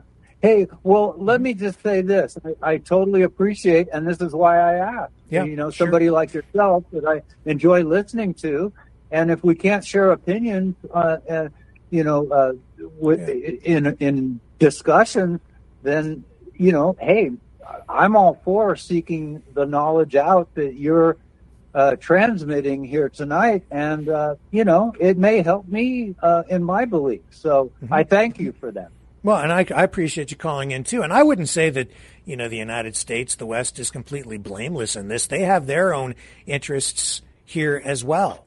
And certainly, what we've seen in Ukraine is you also see the influence of rich people, Russian oligarchs, some Ukrainian oligarchs, some rich people on the western side of things as well. I mean, they all want to make money, right? And right. Even back in 2014, as the Ukrainians were trying to decide or whether they wanted to go more with continued trade with Russia or more with the European Union, that's what was really going on in there. It was all this jockeying for position, influence, and power, trying to influence Ukraine.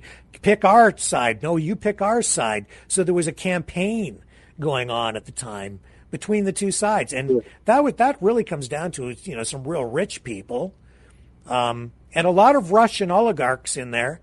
That's real corruption, largely because an oligarchy is a bunch of rich people, a handful of rich people who control the bulk of the industries in the country, directly tied to the government, and they kind of cross-support each other, which is very fascistic, if you want to look at it that way. An oligarchy is very fascistic. But there was that struggle going on in there as well. It's never black and white. And I'm not putting all of the blame on Russia, but I'm not accepting this NATO expansionist argument anymore because it's just not that simple. The reason people believe it, though, is because it is simple. And these simple explanations tend to be the ones that are propagated through political propaganda. They sell you this narrative. They get you to buy in with simple stories, dumbed down versions of whatever it is that they're trying to get you to buy into, so that you look at things through a particular kind of lens and begin to look at it through a particular kind of perspective. You kind of cluing into what I'm saying? Yeah, I certainly do. The simplest thing that I would like to hear debunked would be the fact that I believe they started off after World War II with a treaty that they were to be a defensive organization and they would have no more than the 14, 15 countries they started with.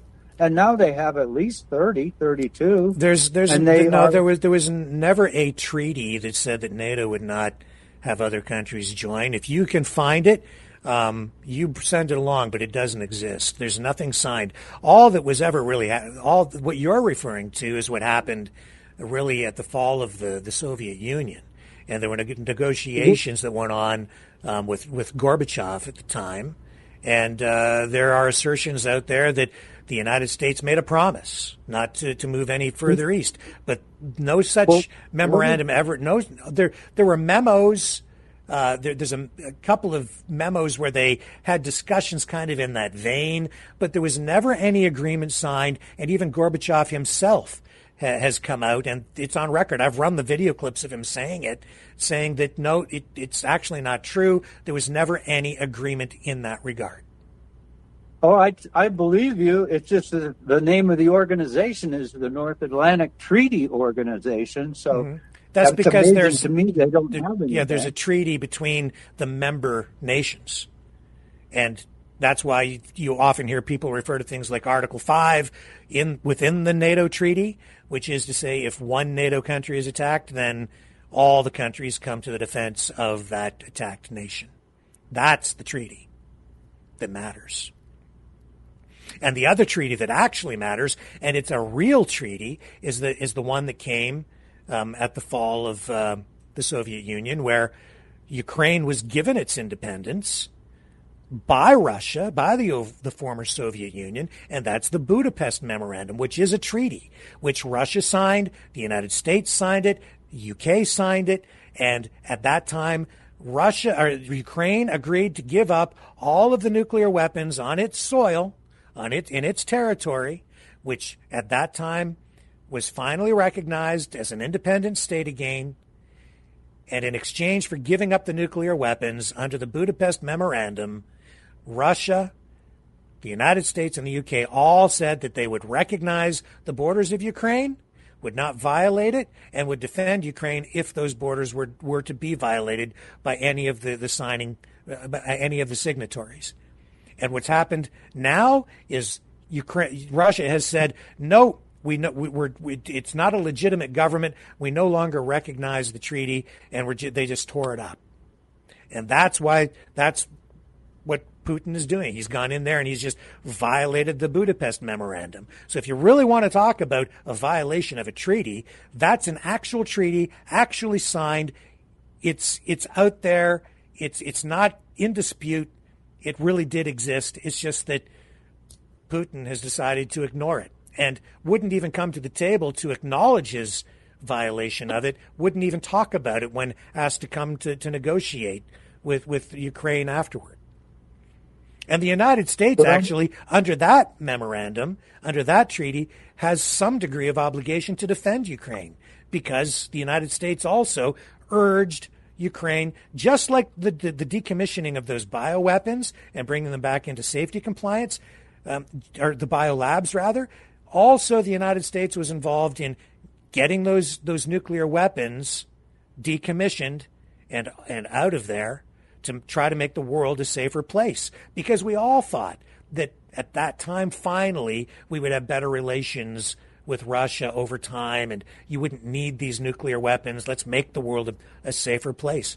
But that is not the way it's played out. But I would say that the West has done a very poor job of sharing that side of the story in the face of this massive, incredibly effective information warfare campaign that has been mounted by Russia since the invasion of Ukraine.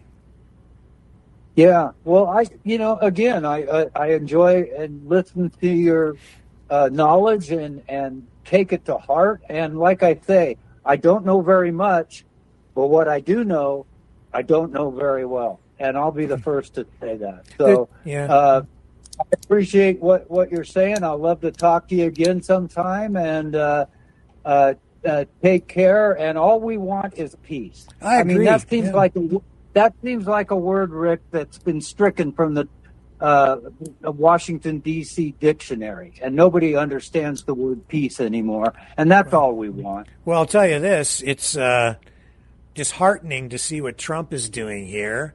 His comments about Gaza, I think that's just, disgusting. I do too. The way that he's talking about Canada, all the things he's doing right now, that is exactly the negative kind of behavior, the authoritarian, imperialistic behavior that the United States is always accused of, and he's engaging in it.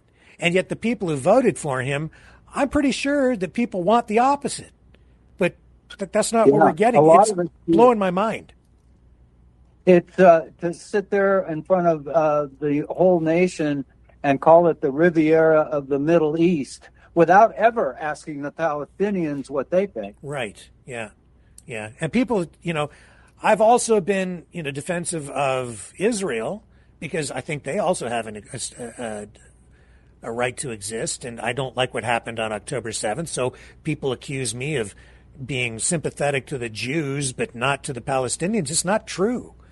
I think that what's going on in Gaza is terrible, and what Trump has just said about clearing the people out, just horrific. Well, isn't it, Rick? Isn't it always the citizens that are the losers? It's always the governments that have something at stake and some nefarious plans that we don't know about, and all we want is peace with our neighbor, and that's all I ever want. Me too, man. And but what do you expect when you get a real estate tycoon developer into the White House who only sees things through the lens of like some real estate deal to be made or something? It's they say he's transactional, but this is just disgusting. The world There's hardly any morality about whatever he says and sends. Yeah. And I don't want to see Trump Tower on the coast of Gaza myself. I prefer not to see that. Oh my God! I'd build another golf course there. It's just no. And please, don't invade Canada. There's no need. This is ridiculous. We have a right to exist too. There's more to the world than money and power. That's not the United States that I thought I knew, and I hope that this doesn't come to pass. This new world that Donald Trump envisions. This is not right. Well, just know that the citizens down here love you guys up there, and that's what counts. So you have a great evening, and thank you for taking my call, sir. Well, thank you for calling in. I appreciate you tolerating my point of view, too, and I look forward to the next time you phone in. I appreciate it. I'll be back. You can bet on it. Okay. Bye-bye. See ya. All right, let's take a short break, and if you want to join the conversation tonight, you can at 1-647-734-4220.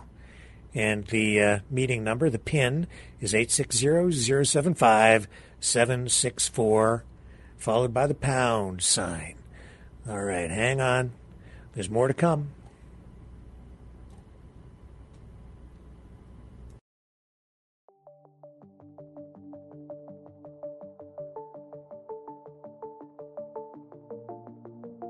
Greetings, brave Mavericks. Our quest for truth continues. We go beyond fake news.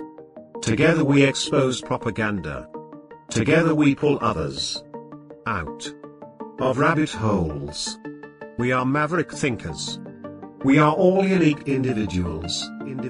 Defenders of individual rights and freedoms. Credible. Trusted. Grounded in reality. Maverick News. Maverick News. Defending free speech. Free speech. Donate at freedomreporters.com. Do it now. Tomorrow may be too late. Maverick News. The world is watching.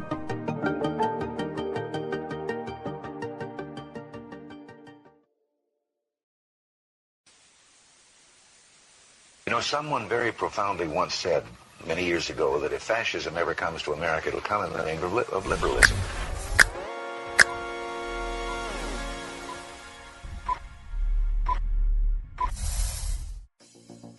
Well, I think it's time we ask ourselves if we still know the freedoms that were intended for us by the Founding Fathers.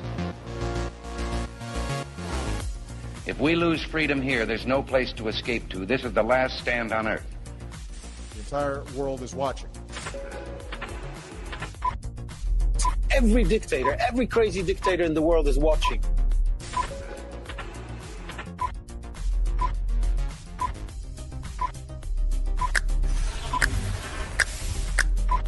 The world is watching.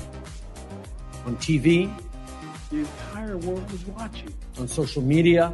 But the entire world is watching, and yes, they are seeing what we have apparently bravely been willing to say that others are thinking. Stand for freedom. Literally stand for freedom.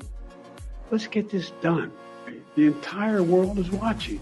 We're at war with the most dangerous enemy that has ever faced mankind in his long climb from the swamp to the stars. Maverick News. Maverick News. Maverick News. Let me have more control of my own destiny. The world is watching.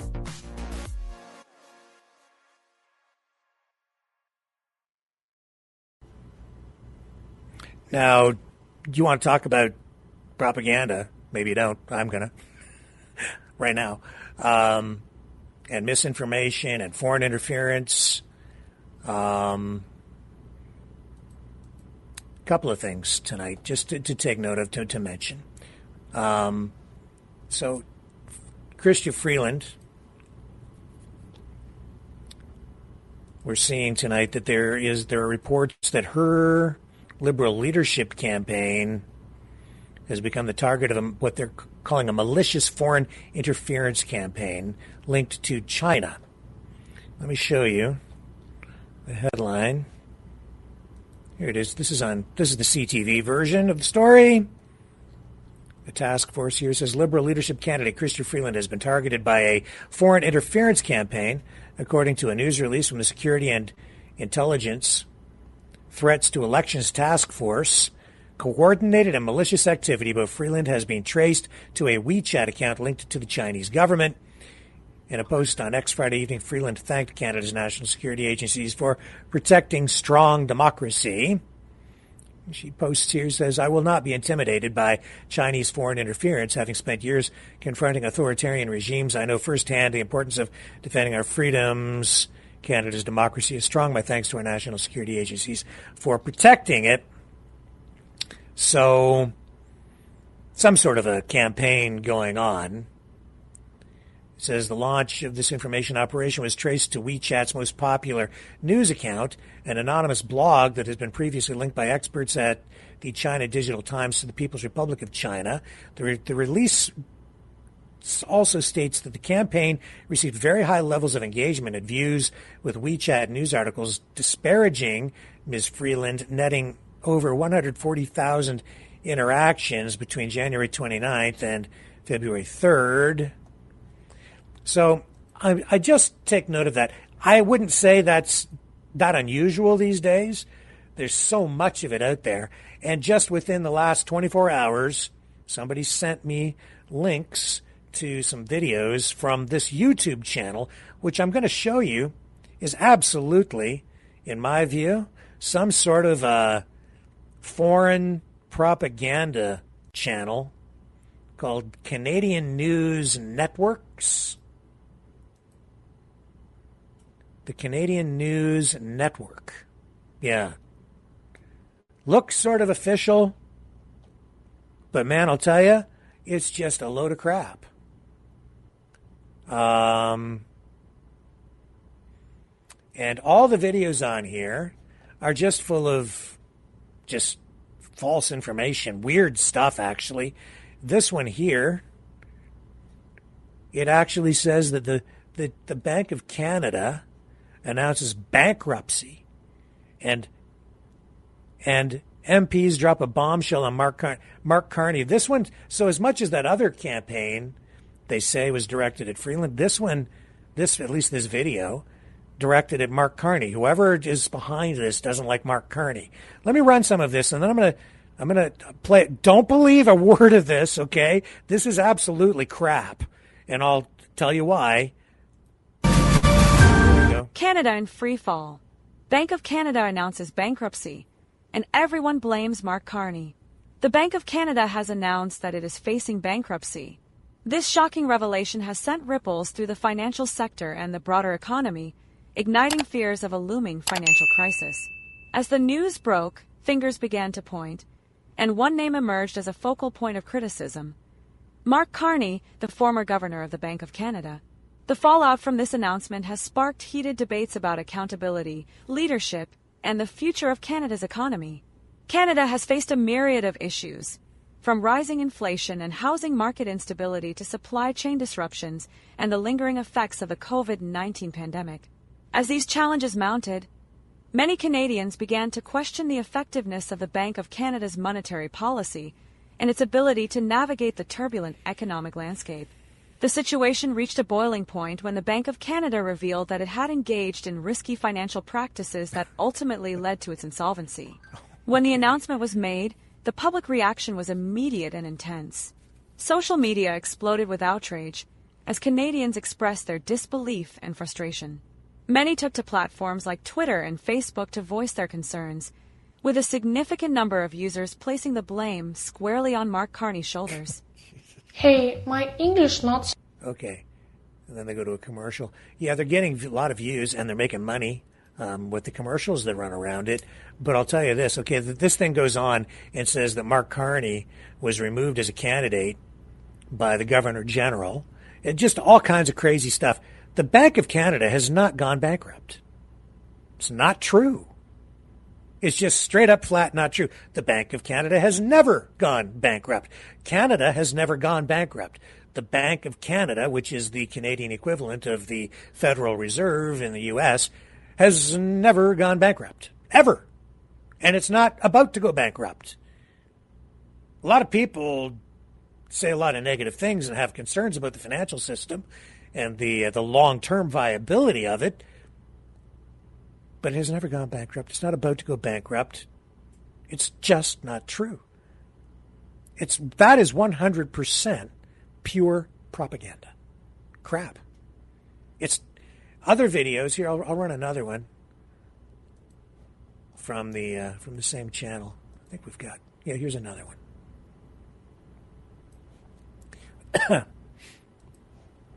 Be careful what you believe, man.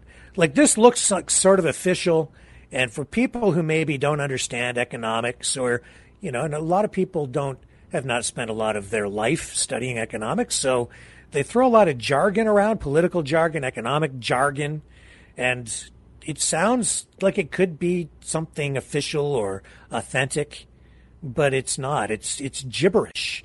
Here's another one. This says, Chief Judge flips out and sanctions Trudeau to 2 years after use of emergency powers to crush, I don't know, what was a convoy or something. Chief Judge flips out and sanctions Trudeau to 2 years after use of emergency powers to crush protests. In a shocking turn of events that has sent ripples through the Canadian political landscape, Chief Judge Emma Lawson has imposed a 2-year sanction on Prime Minister Justin Trudeau following his controversial use of emergency powers to suppress protests earlier this year. The ruling, which has sparked intense debate and widespread reactions, marks a significant moment in Canada's legal and political history, raising questions about the balance of power, civil liberties, and the responsibilities of government leaders. As the nation grapples with the implications of this decision, the fallout is set to reverberate through the corridors of power in Ottawa and beyond. The context for this unprecedented ruling stems from a series of protests that erupted across Canada in response to various government policies and mandates. Initially sparked by discontent over COVID-19 restrictions, the protests grew to encompass a wide range of issues, including economic challenges, social justice, and climate change. As thousands of Canadians took to the streets to voice their frustrations, the situation escalated, leading Trudeau's government to declare a state of emergency. In a controversial move, the government invoked the Emergencies Act, granting it sweeping powers to quell the demonstrations and restore order. Critics of Trudeau's decision argued that the use of emergency powers was not only excessive but also unconstitutional. Many contended that the protests, while disruptive, were a legitimate expression of dissent and should have been met with dialogue rather than force. The invocation of the Emergencies Act drew sharp criticism from civil liberties advocates, who warned that it set a dangerous precedent for the erosion of democratic rights in Canada, as clashes between protesters and... Okay, so, look, there's some truth to it. I was as critical as anyone of the invocation of the Emergencies Act, but there are no sanctions against Trudeau. They're just stirring up old information, mixing it in with this claim that this judge imposed sanctions for 2 years on Trudeau. Sanctions. Judges don't impose sanctions on people like Trudeau. That's not the kind of penalty that would be imposed. It's not even the right word. It's propaganda. It's some truth, but it's a lie. It's really just to get you upset, is the bottom line. And there's a whole bunch of videos on that channel that are just like that is just complete bunk. And the Bank of Canada has never gone bankrupt. It's not true. And Mark Carney has not been removed from anything at all by the Governor General of Canada. It is just not true. So, chill out. It's going to be okay. We've got problems, and you don't have to like Trudeau, and you don't have to like Carney, and you can have your own political views, but I just would like that. I would like it if people could form their own opinions based on real information and, constructive material, not destructive material, not propaganda, not lies, not malicious campaigns that are designed not just to undermine Mark Carney, but to undermine our country and our sovereignty. And when that kind of stuff is spread, that's exactly what they're doing. They are, in a way, taking your voice away. They are undermining democracy by sowing seeds of doubt and creating instability within our system. Just making you, just fueling emotions in order to get you angry. Don't fall for it. Dark times, challenging times, but exciting times. Will you rise to the occasion? Are you up for it? What do you want? What do we want? Do we really want our country? Are you really upset about the invocation of the Emergencies Act? A violation of your rights? If so, why? Because you love your country? Because you love your freedom? Are you ready to stand up for it? Are you ready to stand on guard for thee? Do you want Canada? It's pretty apparent that this is the question that confronts us right now as a people, as Canadians. Being forced upon us by Donald Trump, and I think to some degree even Vladimir Putin, and to a large degree, and other nation states as well, including China. They're all involved in this. Pray for Canada. If you love it, you're going to have to fight for it peacefully. The Canadian way. Well, folks, that gets us to the top of the hour. I think it's time to call it a night. I'll be back, though, in an hour with Maverick Midnight Matinee. I hope you can join us. I'm not sure what we're going to run tonight. Any suggestions? Anybody have any movies they want to watch tonight? I've got a couple of things in mind.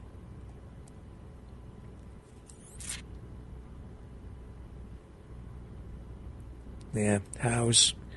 Hello, Mr. House, my friend.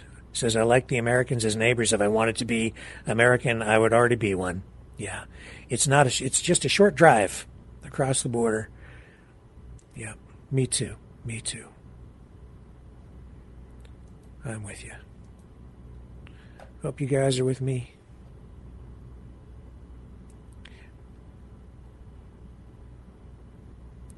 Yeah. Hope you're with me. Because I'm with you. I'll see you guys back here in 1 hour. Well, actually less than an hour for Maverick Midnight Matinee. Probably run I got a couple of episodes of One Step Beyond queued up, so I think we'll do that tonight. Because a couple of good ones. It'll be a surprise, but that's the road we're going to travel down at 10 p.m. Eastern. So I will see you then. What am I going to leave you with tonight? What shall I leave you with tonight? Free Dog. Cosmo, yeah. Cosmo, where'd you go, my man? Are you there? There you are. There's my best friend, right there. Free Dog. See you at 10. And tomorrow, 7 p.m. tomorrow, on the flip side. Take it away, Cosmo.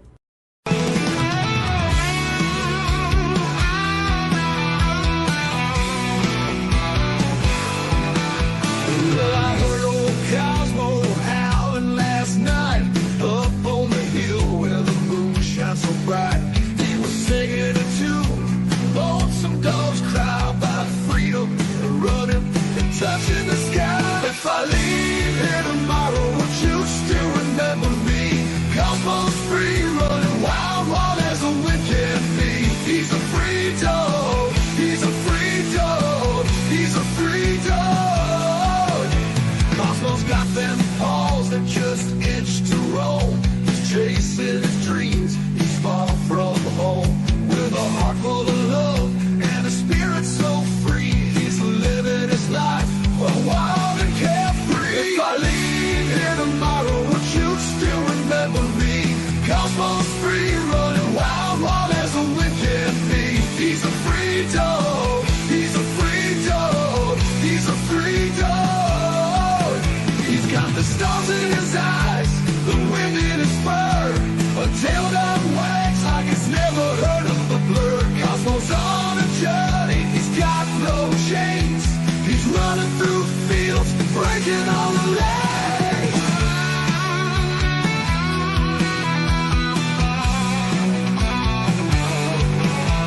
Yeah, the night's getting cold and the sky's turning gray. But Cosmo's still out there, he's miles away. He's not looking back, he's got his path to tread. With every step, he's leaving his bed. If I leave here tomorrow, would you still remember me? Cosmos free, running wild, wild as a wind can be. He's a free dog. He's a free dog. He's a free dog. So if you're feeling lost, just think of Cosmos Run. Remember his spirit, his freedom, his fun. And maybe one day, when you're feeling low, you'll find your own freedom and let your spirit go. If I leave here tomorrow, would you still remember me? Cosmos free, running wild, wild as a wind can be. He's a free dog. He's a free dog. He's a free dog.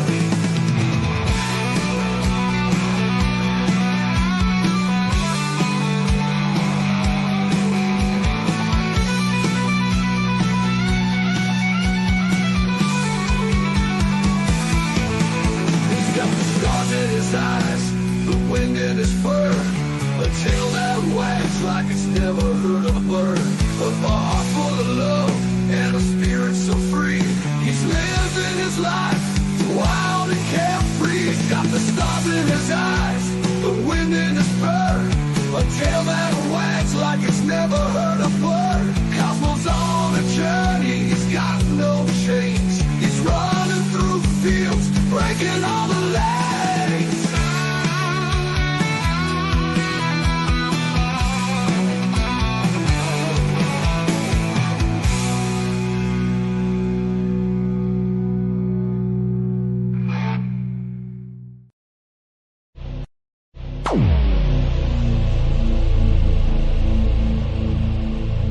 This has been a Maverick Multimedia production.